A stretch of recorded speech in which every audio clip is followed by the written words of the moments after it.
Let's delve into Europe's current situation. Over the past nearly 2 years, we've witnessed the economic downturn within the EU.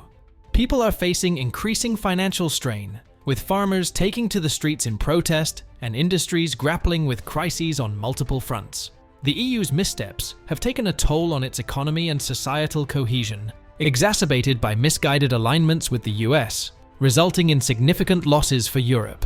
It's particularly noteworthy to observe Macron's visible distress over these developments. Europe finds itself in a perilous position, with the French president aiming to steer the EU away from economic turmoil. In a dramatic address in Paris, Macron sounded the alarm, warning of the imminent threat of destruction facing Europe.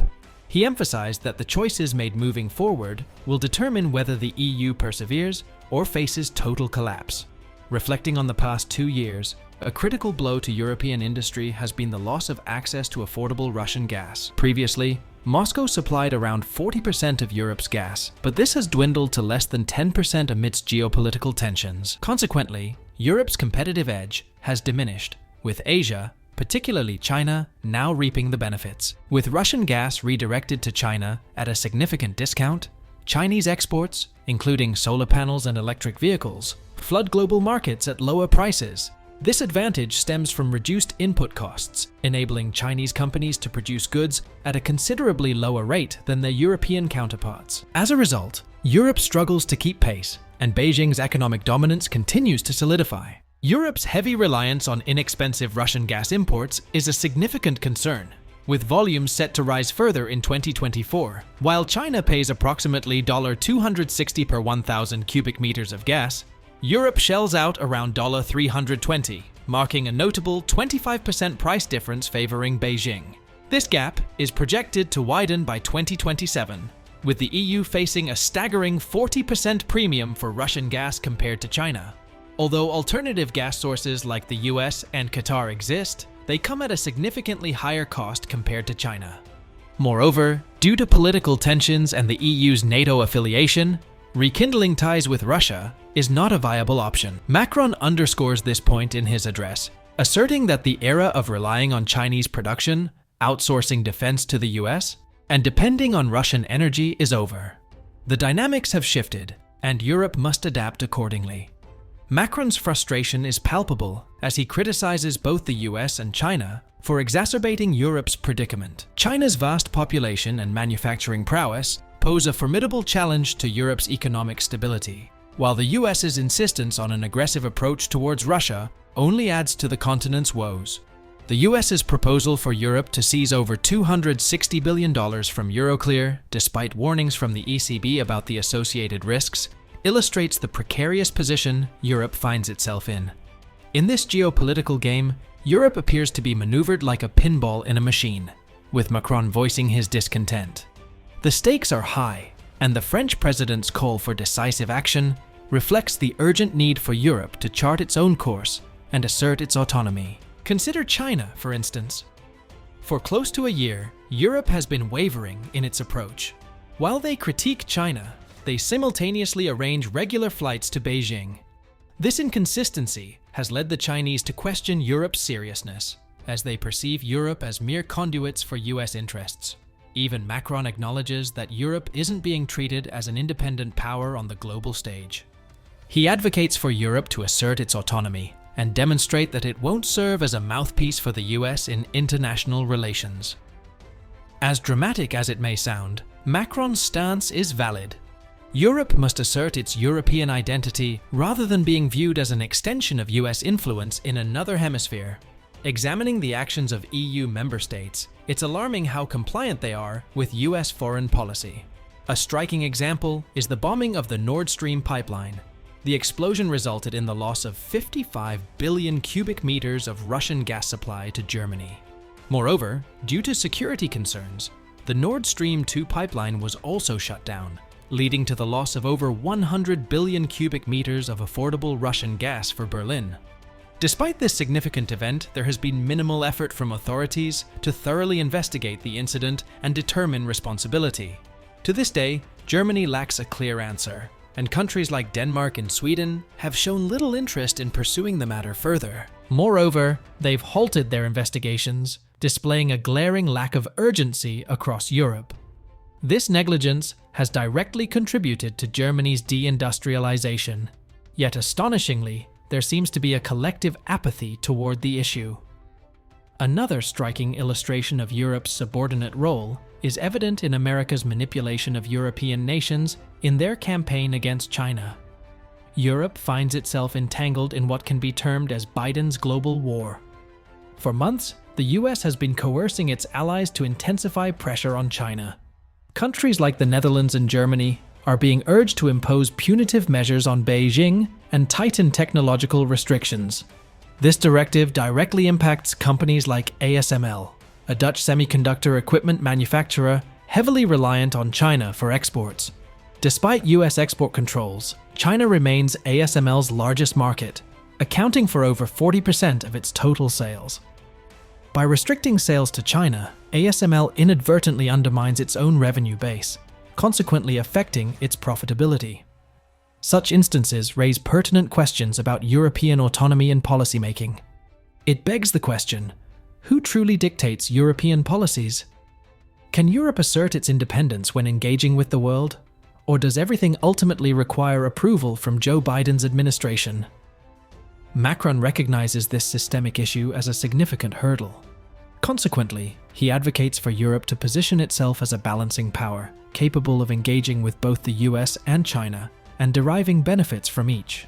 However, executing such a strategy is fraught with challenges, underscoring the complexity of Europe's geopolitical landscape. Macron's strategy, albeit ambitious, lacks specificity, leaving much to the imagination. However, implementing such a plan will demand substantial financial resources, necessitating a departure from fiscal prudence. Macron's first proposed step involves distancing Europe from the US defense umbrella to bolster what he terms as a war economy. This endeavor would require significant investment, particularly in defense expenditures, with the primary focus being countering the perceived threat posed by Russia. While Moscow currently allocates approximately 4.4% of its GDP to defense, many EU member states fall well below the NATO-mandated minimum of 2% annually.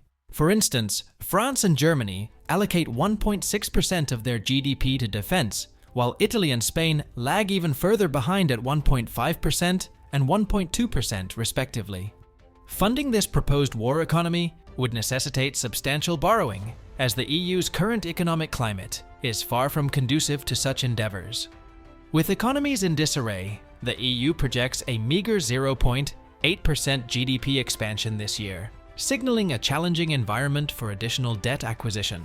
The risk of borrowing in such circumstances is compounded by the fact that government borrowing competes with private sector capital, potentially driving borrowing costs higher across the board. This scenario could prove disastrous for European manufacturing and other industries striving to remain competitive vis-à-vis Russia. Allocating 4% of the EU's GDP to defense spending would catapult each member's debt-to-GDP ratio to alarming levels. Germany would soar to 83%, France to 145%, and Italy to a staggering 180%. Such levels are untenable for Europe, especially considering they lack the luxury of having a reserve currency like the US. As debt mounts, the challenge of repayment intensifies, with future borrowing prospects compromised, as evidenced by Japan's experience.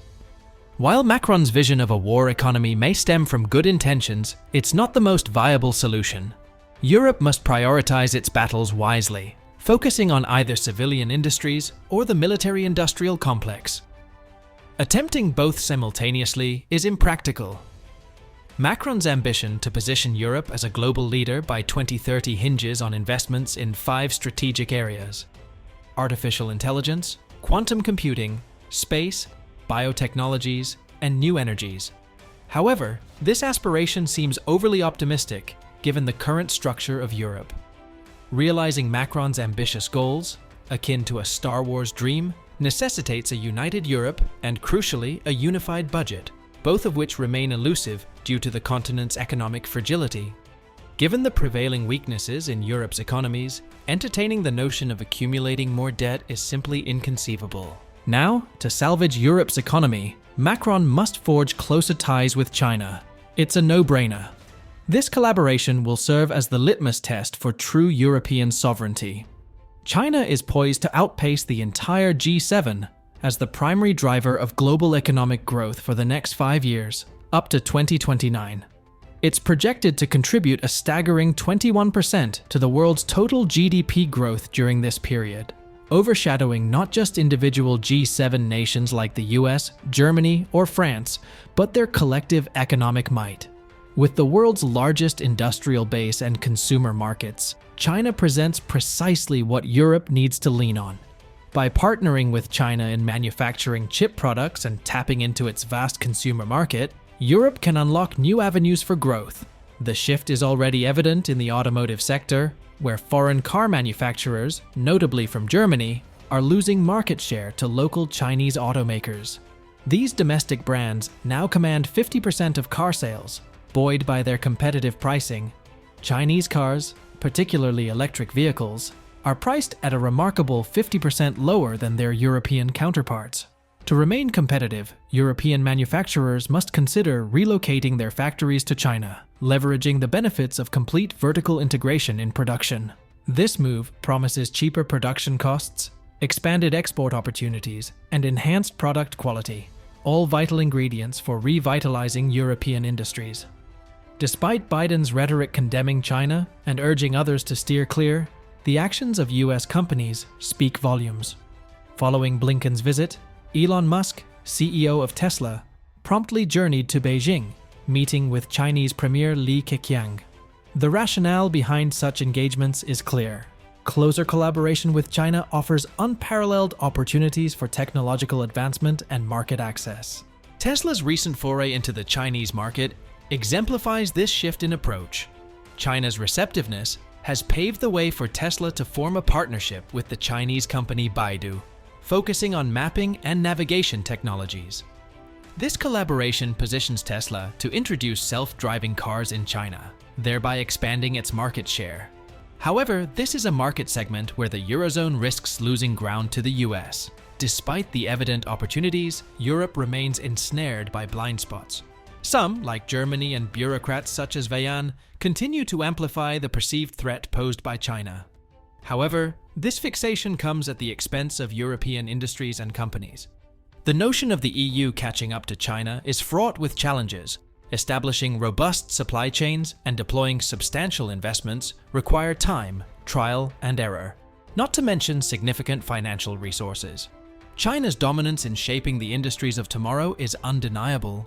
While the EU has invested $360 billion in renewable technologies and the US $300 billion, China's commitment dwarfs both, with nearly $680 billion dedicated to the future of energy transition. Attempting to compete with China on both quality and price is impractical, given their substantial lead resulting from previous investments. Consequently, direct competition with China appears futile. Rather than futile competition, Europe stands to benefit from strategic collaboration with China. Understanding this paradigm shift could herald a transformative change. There's no shame in leveraging China's prowess to bolster one's own economy. Europe's willingness to heed Macron's advice seems doubtful, particularly amidst ongoing tensions in the Russia-Ukraine conflict. Currently, the EU is preoccupied with formulating new sanctions targeting Russian energy, a move that risks backfiring and exacerbating economic woes. Proposed measures include sanctions on Russian LNG projects, potentially banning EU ports from receiving Russian fuels, and targeting shadow fleets. However, this punitive approach is misguided and unlikely to deter Putin. Instead, it threatens to disrupt Europe's energy supply chain, with gas potentially redirected to Asia and China. With nearly 5 million tons of Russian LNG already imported, constituting over 16% of Europe's total supply, any retaliatory diversion by Russia would inflict further damage on European industries. Europe's faltering economy can be attributed, in part, to its own actions, a sentiment echoed by Macron. His vocalization of frustration reflects the prevailing sentiments of regret, resentment, and anger within Europe. The continent finds itself trapped, grappling with the urgent need for corrective action before the situation deteriorates irreversibly. Much like a ship navigating treacherous waters, Europe stands at a critical juncture, faced with the imperative of salvaging its economy. The analogy of hitting an iceberg underscores the urgency of the situation. It's imperative to launch lifeboats and seek refuge before it's too late. Yet, amidst the turmoil, the question remains: can Europe chart a course for recovery? Or is it too late for Macron and the Eurozone? Your thoughts on this crucial matter are welcome in the comments below. Stay safe, and don't forget to like, subscribe, as we navigate through these challenging times together.